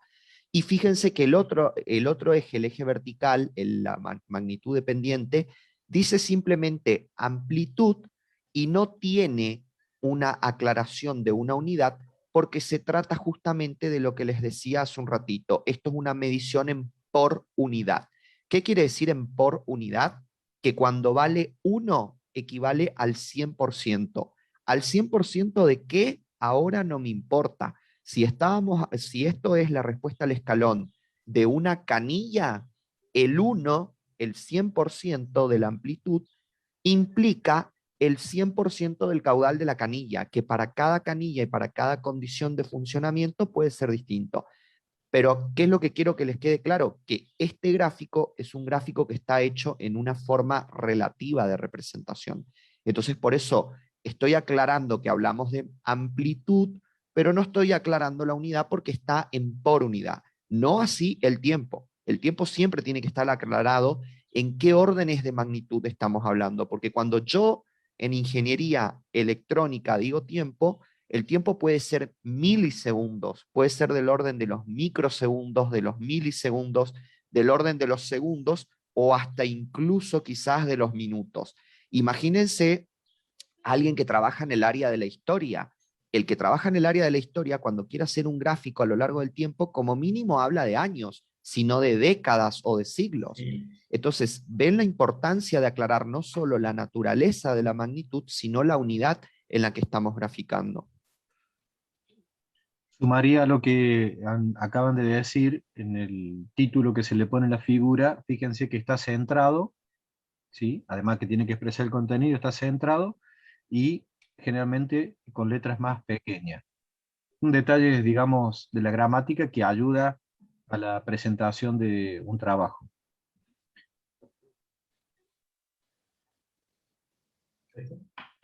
Listo. Bien. En este caso te presentamos una tabla donde podemos observar otro error muy común. Si vemos el primer renglón, expresaron que todos los resultados están en miliamperes, pero en los siguientes renglones los resultados no pusieron ninguna unidad, no sabemos de qué hablan. Nosotros, corrigiendo esto, que estamos en el área de electrónica, podemos llegar a intuir que acá eso es tiempo. Son segundos, milisegundos, microsegundos, lo que sea, escapa. Pero justamente porque ya estamos en el área, estamos corrigiendo, sabemos de qué viene el informe. En caso de que esto se le presente a una persona X que simplemente haya agarrado un paper, un informe de cualquiera para informarse, no tiene forma de saber de qué es esto. No puede imaginarse, no puede hacerse la idea, a ver qué es esto, no sé.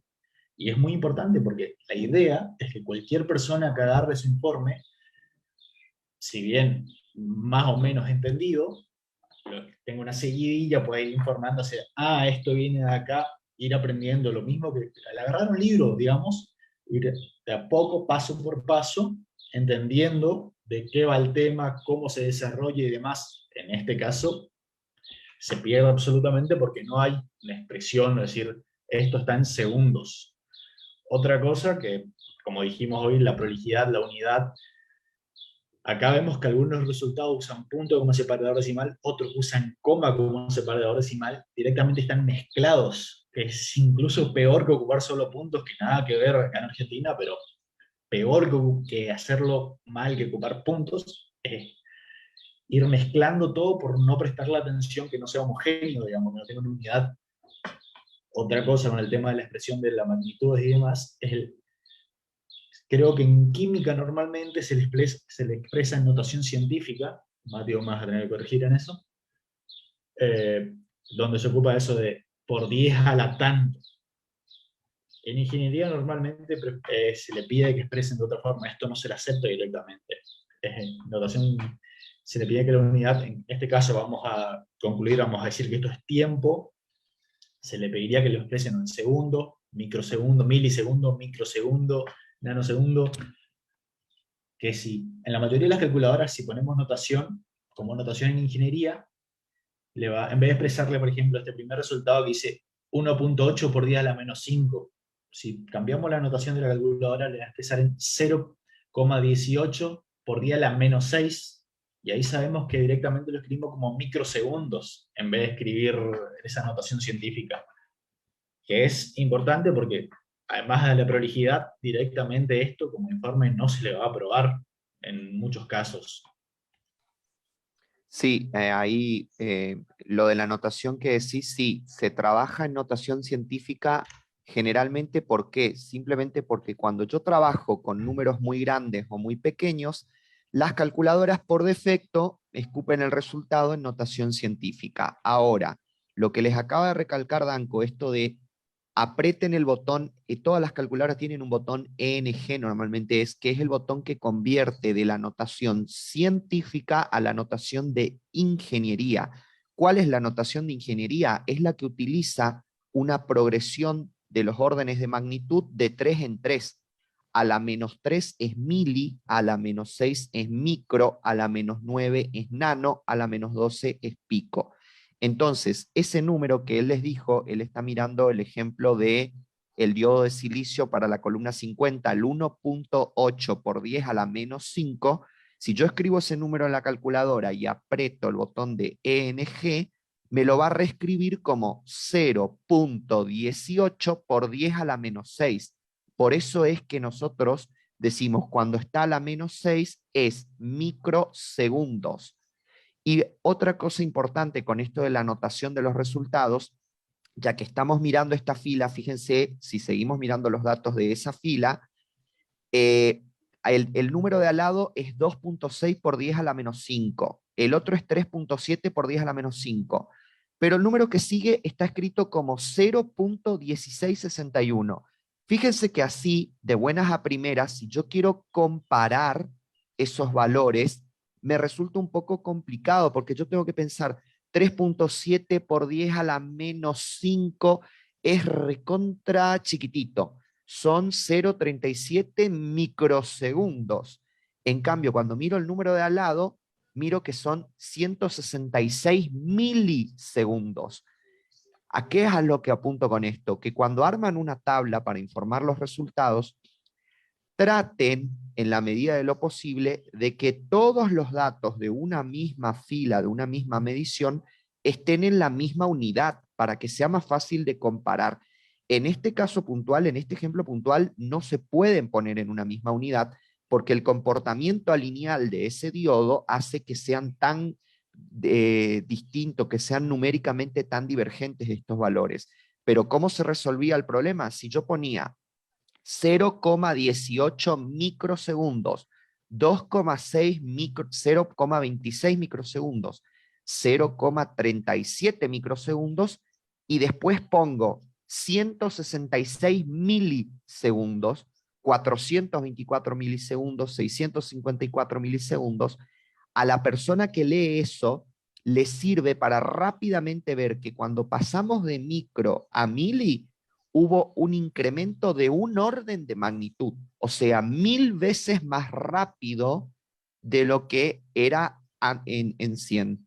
¿Se entiende cómo la cuestión de cómo yo anoto los números hace a la facilidad de comprender y fundamentalmente de comparar los resultados de una medición? Bueno, ahí tenemos un abanico de ejemplos que hemos puesto. Por la cuestión de tiempo nos resulta medio complicado poder desarrollar todo, pero eso va a quedar ahí. Lo que podemos hacer ahora un parate, aunque sea de unos minutitos, hasta las y 45.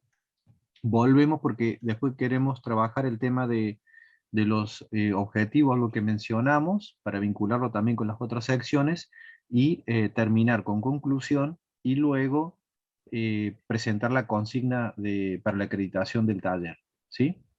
Entonces, bueno, hacemos un pequeño cortecito de 5 minutos, y a las y 47 regresamos, y así renovamos el mate, nos preparamos, nos disponemos para el último trayecto del taller, ¿sí? Bueno, podemos comenzar con esta parte final, vinculado a los verbos, algo que habíamos mencionado cuando hablamos de los objetivos.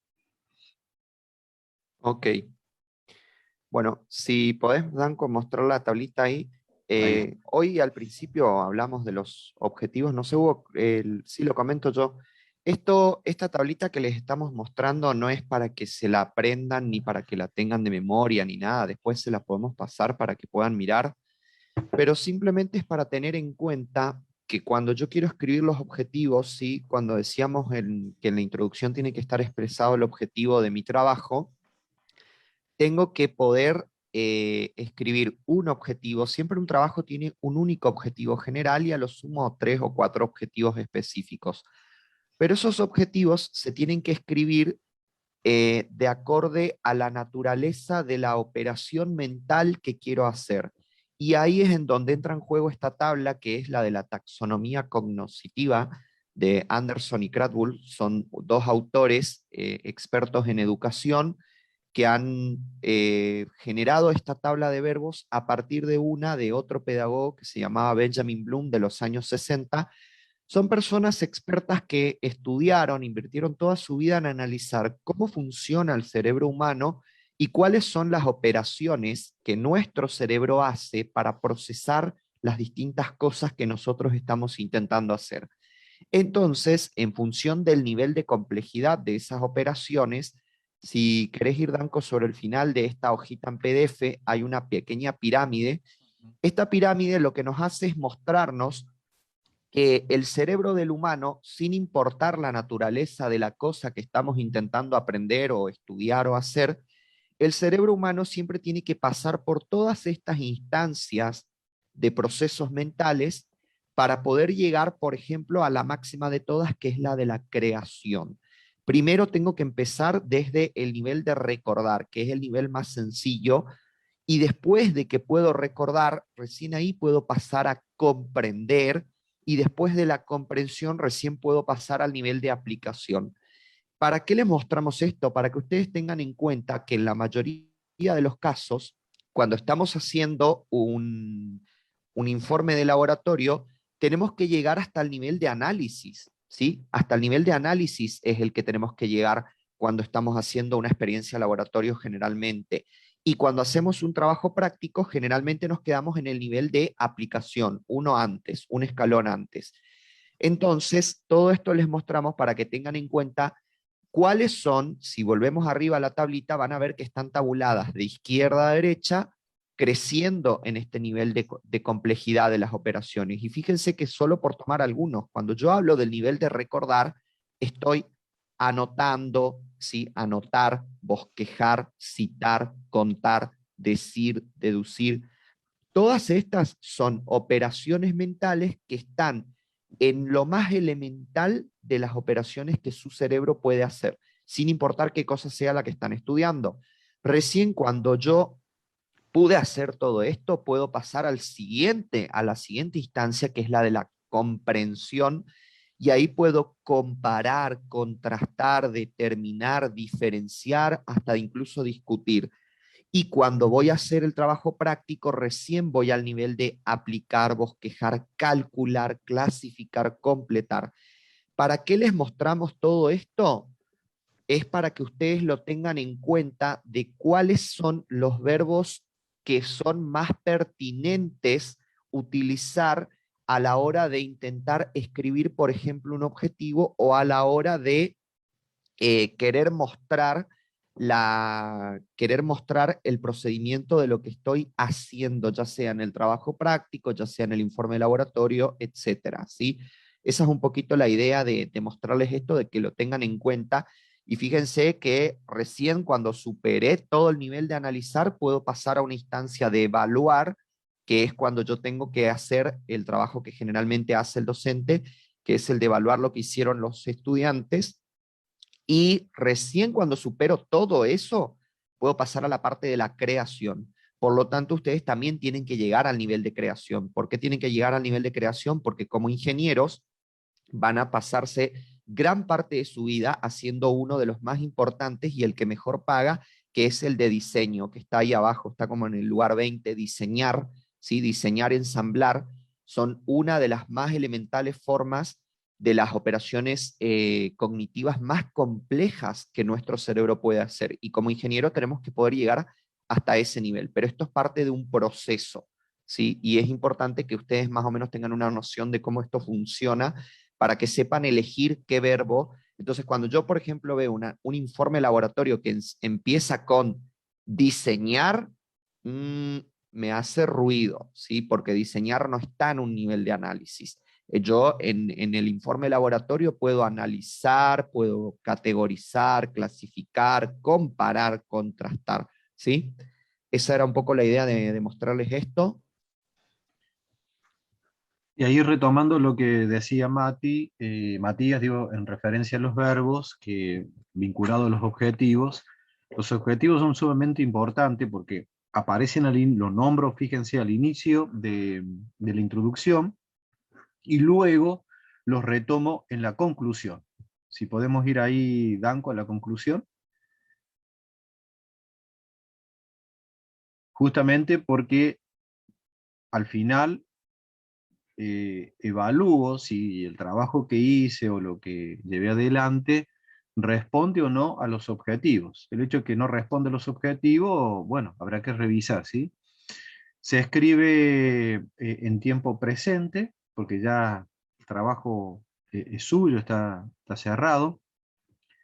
Se pueden presentar soluciones alternativas. Generalmente lo que se hace en conclusión es dejar también abierto, no algo cerrado, sino abierto, porque todas las investigaciones van tirando líneas de posteriores desarrollos. Entonces, esto es lo que yo hice, pero también puede ser que descubra, que visualice como alternativa para trabajos posteriores, para cuestiones ahí afines, etcétera, ¿sí?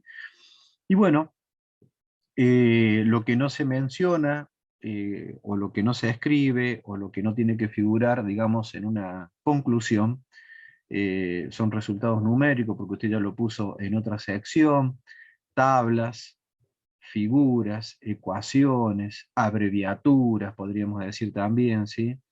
Entonces, porque es esa la idea, no copiar y pegar los resultados, porque son dos secciones distintas, pero sí, bueno, a ver, la conclusión general de este laboratorio presenta estas características, ¿sí? Entonces son cuestiones importantes a tenerlas en cuenta, esa vinculación directa que tiene que tener con el objetivo, por eso la unidad y la lógica también dentro del texto. Recuerden que el objetivo es lo que me va guiando para toda la trayectoria que voy haciendo de mi informe laboratorio. Si lo voy poniendo en juego, desde ese lugar va trazando, y luego al final ahí lo visualizo si los objetivos se han cumplido o no se han cumplido, ¿sí? Bueno, nosotros hemos querido de una manera maratónica presentarle, digamos, un poco eh, esto que tienen ustedes. Mucho de lo que se ha dicho lo tienen escrito, impreso, o está en la guía, pero a veces, bueno, tomarse el trabajo de leerlo, a veces también de, no terminamos de entender o comprender porque hay cuestiones que son específicas, y, eh, y sobre todo poder confrontarse y evaluar lo que uno hace. Es decir, sería como el proceso de reflexión o autoevaluación, o lo que técnicamente se puede llamar la metacognición, donde uno va regulando también su propia trayectoria, va viendo, va aprendiendo de los propios errores, una devolución de un laboratorio que se le hace, lógicamente, que no nos llena de alegría, pero después que pasa digamos, el impacto, ir a las anotaciones, a las indicaciones, porque, y si lo puedo percibir, si me doy cuenta, es un proceso de aprendizaje. Aprendí. Eso es lo importante que pude aprender, ¿sí? Entonces, bueno, antes de las consignas de trabajo, no sé, Danco, Matías, si quieren A añadir mí algo me, más. a mí me gustaría volver un Sí, poquito para atrás y recalcar, a ver, probamos. Sí, nos sí, Esto quedan que me dos parece, ejemplitos para... que me dale. parece muy importante, el hecho de que acá, si bien sacamos la última columna que era de los integrantes del grupo, claramente para no exponerlos, tenemos el hecho de que, como dijiste hoy, Hugo, debe tener una unidad el resultado final del trabajo. Cuando, si bien cada uno hace su parte en el trabajo, cuando van a ensamblarlo dentro del informe, todo esto debe ser homogéneo, debe tener una unidad, un resultado final acorde. En este caso podemos ver, por ejemplo, que cada uno de los integrantes del grupo sacó su resultado, hizo sus mediciones, la tiró en la tabla, y tenemos casos donde el primero, por ejemplo, empieza un separador de decimal punto, después sigue con coma, Y ahí va variando, a partir de ahí varía. Algunos usan coma, otros usan puntos y cosas. Que este es un ejemplo donde se nota solo eso, que el separador decimal, pero hay muchísimos ejemplos donde directamente tenemos que ocupan tipografías distintas, tamaños de letra distintas, incluso colores distintos, que uno diría, esto no pertenece al mismo informe, son informes totalmente distintos, porque a veces gráficos hechos en formato totalmente distinto, que no tiene sentido presentar algo así. Es como, si van a hacer algo, la idea es que el resultado final, si bien cada uno del grupo hace su parte, que el resultado final sea uno, sea una unidad. ¿Hugo, vas a decir algo? No, esto que acaba de decir al último, no creo que ustedes se dividan las actividades para hacer laboratorio, pero vamos a suponer que así lo hacen. Bueno, después tiene que haber justamente una coordinación para que tenga unidad. Hay que tomarse un trabajo extra de leer todo el laboratorio para remarcar esto que decía Danco, que tenga unidad y estar atento a todas estas cuestiones que surgen, como decíamos al principio, que después se remarcó, perdón, es por la falta de atención. Tengo que dedicarle un tiempo plus. Y justamente a lo de dar una última leída, vamos a esto, que es cuando se convierte del Word al PDF, muchas veces suele pasar de que se daña algún archivo, se rompe el archivo, la imagen o lo que sea, y te mandan esto como un resultado final de un informe.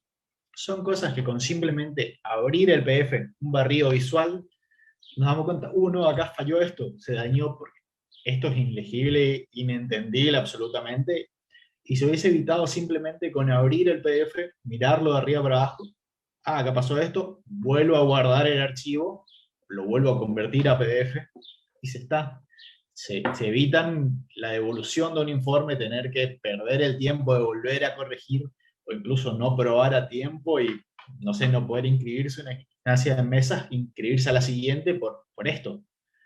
Y a la izquierda vemos la figura que estoy presentando a la izquierda, se ve todo borrosa. Claramente cuando hicieron la captura, el recorte, le hicieron en un tamaño muy pequeño, que después expandieron, y tenemos esto. Cuando van a hacer capturas de sus gráficos, sus figuras y demás, traten en lo posible de que el tamaño de la imagen de entrada ya sea adecuada, porque después si la quieren estirar, quedamos con esto que es bastante feo en la presentación final. Mi parte ya está, no sé ustedes quieren decir algo. No, si podés mostrar nomás el último slide donde está transcripto las conclusiones, Ajá, ahí no está. las conclusiones, la consigna. Bueno, por alguna razón no te actualiza, está actualizado.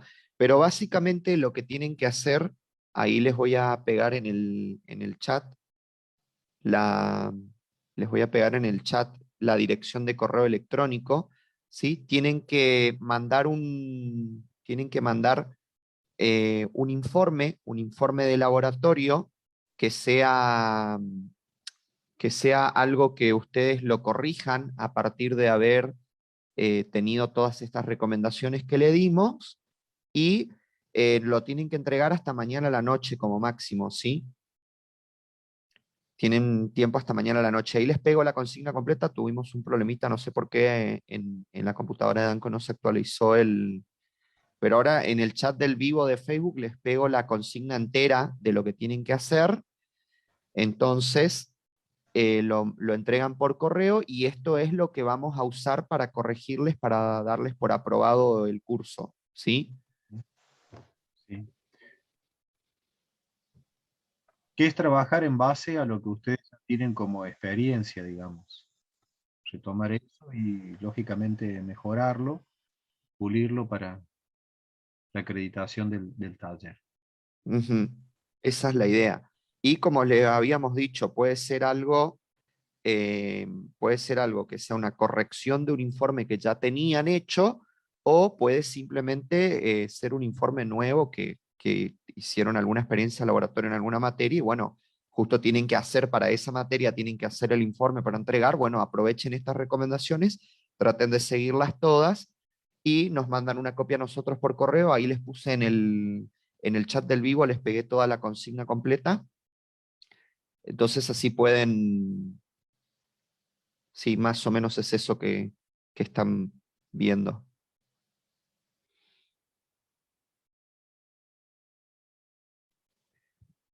Bueno, creo que de mi parte está todo. Bueno, agradecemos a cada uno de ustedes que han estado ahí presentes, siguiendo la transmisión, las consultas, etcétera. Y bueno, ojalá que esto que he intentado ser un aporte para la formación de ustedes se haya logrado ese objetivo. Siempre es para mejorar, también se aceptan sugerencias para posteriores talleres o propuestas complementarias que se hacen a las cátedras. Así que bueno, muchísimas gracias. También, por supuesto, gracias a la Secretaría de Ciencia y Técnica por la disponibilidad, también al ingeniero Matías y a Danco. La primera vez que hacemos algo juntos y realmente ha sido muy productivo y de mucho aprendizaje. Así que muchísimas gracias de mi parte a todos y estamos a su disposición. Sí, gracias también a la Secretaría y a Hugo por la invitación y por la oportunidad. Espero que les haya sido de utilidad a todos los que participaron. Gracias por su presencia y